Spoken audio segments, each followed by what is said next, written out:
اليوم يئس الذين كفروا من دينكم فلا تخشوهم واخشون اليوم أكملت لكم دينكم وأتممت عليكم نعمتي ورضيت لكم الإسلام دينا.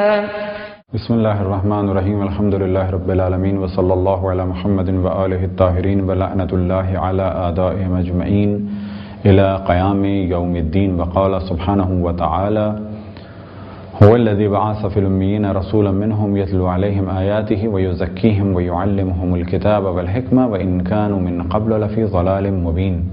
بحار الانوار میں علامہ مجلسی نے رسول اللہ صلی اللہ علیہ وسلم کا ایک معجزہ نقل کیا، اور یہ معجزہ اس وقت نمودار ہوا کہ جب آپ جنگ خندق میں خندق کھودنے میں مصروف تھے.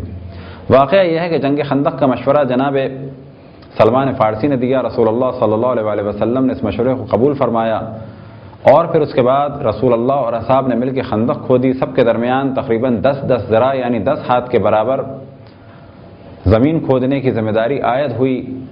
ایک وقت آیا کہ رسول اللہ صلی اللہ علیہ وسلم کے پاس جناب جابر ابن عبداللہ انصاری تشریف لائے اور فرمایا کہ خندق کھودنے کے دوران ایک پتھر ظاہر ہوا ہے کہ جس کو راہ سے ہٹانا تقریباً ناممکن ہے اور وہ ٹوٹ نہیں رہا. آپ اپنی جگہ سے کھڑے ہوئے اور اس پتھر کے پاس پہنچے تو کچھ پانی منگایا اور اپنے دہان مبارک میں داخل کیا، اور اس کے بعد وہ پانی پتھر پر چھڑک دیا، یعنی تھوڑا سا پانی اپنے منہ میں داخل کیا اور اس کے بعد پتھر پر کلی کر دی، اور اس کے بعد آپ نے پتھر پر وار کیا تو ایک نور ظاہر ہوا، اور اس میں کچھ چیزیں نظر آئیں لوگوں کو. اس کے بعد آپ نے دوبارہ وار کیا تو کچھ نور ظاہر ہوا، اس میں کچھ چیزیں نظر آئیں. اس کے بعد آپ نے تیسرا وار کیا تو پتھر ریزہ ریزہ ہو گیا. آپ نے اپنے اصحاب سے سوال کیا کہ کیا تم نے کچھ دیکھا؟ تو سب نے کہا کہ ہاں ایک نور ظاہر ہوا. تو آپ نے پوچھا اس نور میں کیا تھا؟ تو کہا کہ جب آپ نے پہلا وار کیا تو ہم نے شام کے محل دیکھے، اور جب دوسرا وار کیا تو عراق و ایران کے محل دیکھے، اور مختلف جگہ کے محل اس میں نمودار ہوئے. آپ نے ارشاد فرمایا کہ جو کچھ تم نے دیکھا ہے عنقریب وہاں پر اسلام کا غلبہ ہوگا. اس معجزے کے ساتھ ساتھ در حقیقت ایک اور معجزہ ظاہر ہوا، اور بشارت رسول اللہ صلی اللہ علیہ وسلم کی صورت میں تھا، اور جو کچھ اصحاب نے اس وقت دیکھا تھا وہاں اسلام پہنچ گیا. در حقیقت اسلام بڑی تیزی سے پھیلا. اگر سابقہ ادیان کی عمر کو دیکھا جائے تو یہ کہا جا سکتا ہے کہ اسلام کی عمر ان ادیان کی نسبت کم ہے. مثال کے طور پہ ہندو بہت پرانے، ان کے بعد جین، ان کے بعد بدھسٹ، اور پھر جناب موسیٰ کا زمانہ، پھر جناب عیسیٰ علیہ السلام کا زمانہ. تو اگر ان تمام بزرگان کے ایام کو دیکھا جائے، خصوصاً جناب موسیٰ اور جناب عیسیٰ علیہ السلام کے ایام کو دیکھا جائے، تو وہ رسول اللہ صلی اللہ علیہ وسلم سے بہت پہلے کے ہیں. اور ان زمانوں کو اگر دیکھا جائے تو بخوبی یہ نتیجہ نکالا جا سکتا ہے کہ اسلام ان تمام ادیان کی نسبت تیزی سے پھیلا، اور علمی اعتبار سے اور کلچر کے اعتبار سے ان سب سے مضبوط ہے. البتہ یہ ذہن میں رکھیں کہ تعلیمات اسلام الگ چیز ہے، اور اگر کہیں کوئی مسلمان حاکم عمل نہ کریں، اپنے ممالک کے ساتھ خیانت کریں، تو یہ الگ چیز ہے. یہاں یہ نہیں کہا جا سکتا کہ اسلامی ممالک کا جو حال ہے وہ اسلام کی وجہ سے، بلکہ کہا جائے گا اسلامی ممالک کا جو حال ہے وہ ہمارے غلط قسم کے حاکموں کی وجہ سے ہے. معجزات رسول اللہ تو بے شمار ہیں، اور انہی معجزات میں سے ایک معجزہ خود جس میں اثر رسول اللہ ہے. اور ہر عضو رسول اللہ در حقیقت ایک اللہ سبحانہ و تعالیٰ کی عظیم نشانی ہے کہ جس سے معجزات ظاہر ہوتے ہیں. اس جانب پہلے بھی ہم نے توجہ دلائی کہ رسول اللہ صلی اللہ علیہ وسلم کی تمام زندگی معجزات سے بھرپور ہے. زندگی کے ہر مرحلے میں خداوند تبارک و تعالیٰ نے انسانوں کی ہدایت کے لیے عجیب و غریب جلوے ظاہر کیے، معجزات ظاہر کیے، تاکہ کہ جب نبوت کا سلسلہ ختم ہو جائے تو لوگ یہ نہ کہہ سکیں کہ ہم تک ہدایت نہیں پہنچی. رسول اللہ صلی اللہ علیہ وسلم کے دہن مبارک کا یہ کمال کہ اگر آپ پانی پی کے کسی کنویں میں ڈال دیں کہ جو خشک ہو چکا ہو تو وہ بھر جائے، اور اگر وہی پانی آپ کسی کھارے کنویں میں ڈال دیں تو وہ میٹھا ہو جائے.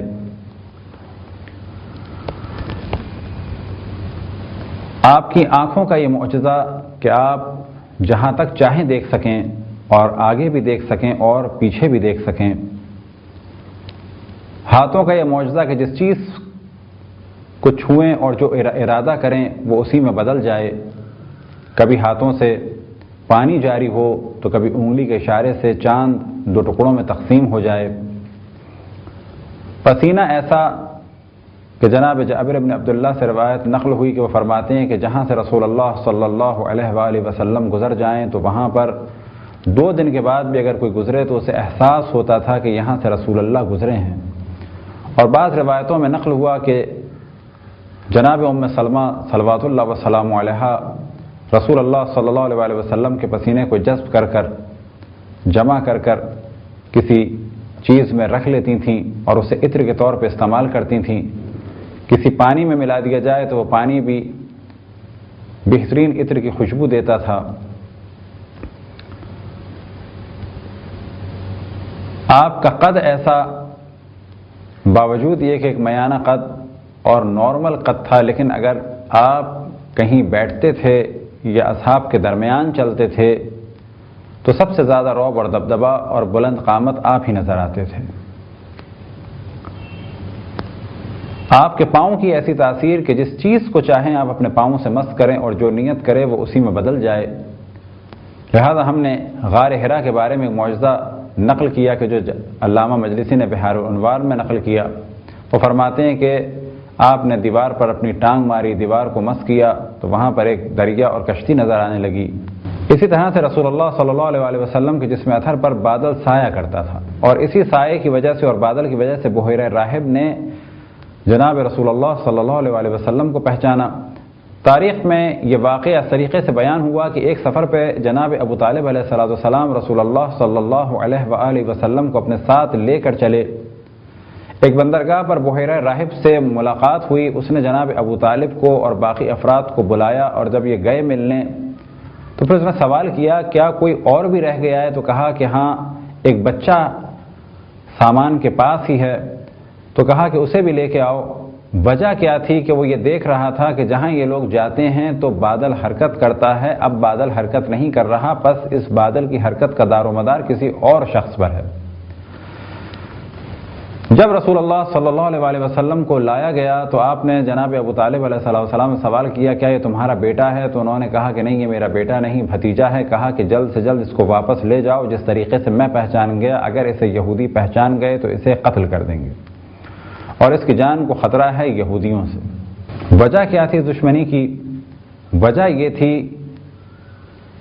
کہ یہودی انتظار تو کر رہے تھے آخری نبی کا، لیکن وہ یہ سمجھتے تھے کہ وہ ہم ہی میں سے ہوگا، لہذا وہ رسول اللہ کے بھی دشمن تھے، اور رسول اللہ صلی اللہ علیہ وآلہ وسلم کے والد ماجد حضرت عبداللہ کے بھی دشمن تھے۔ اور روایات میں اس جانب توجہ دلائی گئی کہ جناب عبداللہ کو یعنی والد ماجد رسول اللہ کو، جو رسول اللہ صلی اللہ علیہ وآلہ وسلم کی ولادت سے کچھ دن پہلے دنیا سے رخصت ہو گئے، اور تاریخ میں یہ موضوع واضح نہیں ہے، لہٰذا بعض افراد نے یہ بھی احتمال دیا کہ شاید آپ کو زہر دیا گیا، کیونکہ 25 سال کی عمر میں جب آپ مدینے سے گزرے تو اچانک آپ کی وفات ہو گئی، اور یہ وفات در حقیقت شاید زہر ہی سے ہوئی۔ بعض نے یہ احتمال دیا، اور وجہ کیا تھی کہ پہلے بھی یہودی جناب عبداللہ کو زہر دے چکے تھے، اور وجہ یہ تھی کہ وہ ان کی پیشانی پر نور نبوت دیکھ رہے تھے۔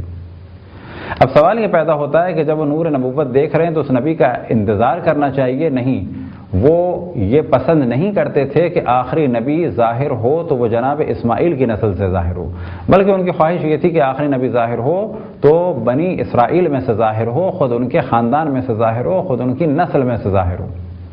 لہذا بحیرہ راہب نے اس جانب توجہ دلائی اور کہا کہ جلد سے جلد لے جاؤ۔ بعض روایات میں یہاں تک نقل ہوا کہ جناب ابو طالب نے جلدی میں اپنا سارا سامان بیچا، اور وہ اتنی اچھی قیمت بکا کہ اگر وہ اگلی منزل پہ جاتے تو اتنا منافع نہ ہوتا۔ یہ تھی رسول اللہ صلی اللہ علیہ وآلہ وسلم کی ایک برکت۔ آپ کی ریش مبارک یعنی داڑھی کے بارے میں بعض روایات میں آیا کہ کچھ بال ایسے تھے جو نورانی تھے اور چمکتے تھے۔ آپ کی پشت مبارک کی خصوصیت یہ کہ اس میں مہر نبوت تھی۔ آپ کا شکم مبارک ایسا کہ جس کے لیے بعض جگہ بیان ہوا کہ اگر اس پر پتھر باندھ لیا جائے تو پھر آپ کو بھوک محسوس نہیں ہوتی تھی۔ آپ جس جانور پہ بھی بیٹھ جاتے تھے اگر وہ مریض ہوتا تھا تو وہ صحیح ہو جاتا تھا، جیسے کہ جناب حلیمہ سعدیہ کا گدھا بیمار تھا، لیکن جیسے ہی وہ آپ کو لے کر اس گدھے پر بیٹھی تو اس گدھے کی کیفیات صحیح ہو گئیں، جو بیماری تھی وہ ختم ہو گئی، اور کمزور گدھا تھا لیکن وہ ایک طاقتور گدھے میں بدل گیا۔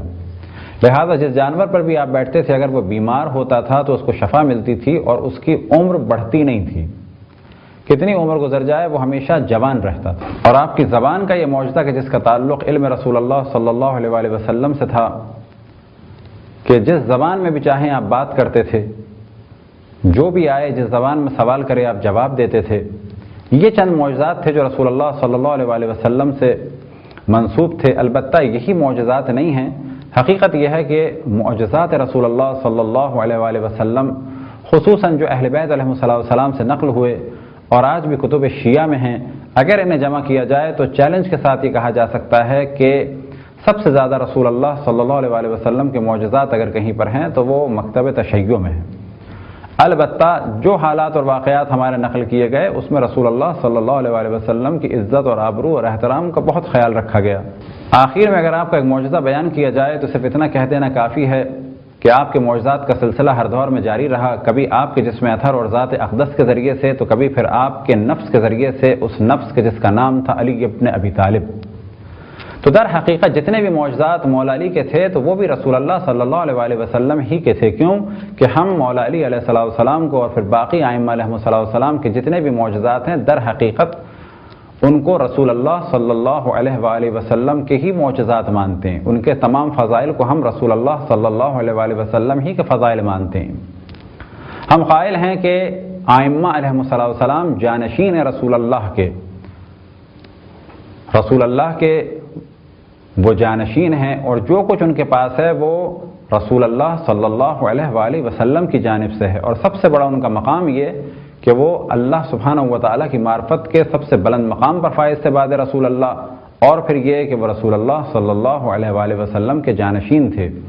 بس جو بھی بیان کیا جائے ائمہ اہل بیت علیہ السلام کے لیے، خصوصاً مولا علی علیہ السلام کے لیے، تو یاد رکھیں کہ وہ ان کے فضائل تو ہیں لیکن در حقیقت وہ فضائل ہیں رسول اللہ صلی اللہ علیہ وآلہ وسلم کے۔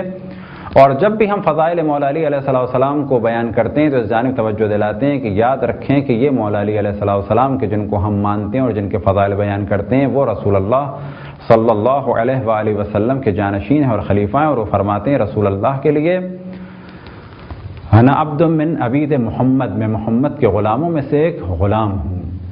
یہ مختصر سی گفتگو تھی رسول اللہ صلی اللہ علیہ وآلہ وسلم کے معجزات کے بارے میں۔ خداوند تبارک و تعالیٰ سے دعا ہے کہ ہمیں اپنے رسول، اپنی حجتوں، خصوصاً امام زمان علیہ السلام کی معرفت اور اطاعت کی توفیق عطا فرمائے۔ وصلی اللہ علی محمد و آلہ الطاہرین۔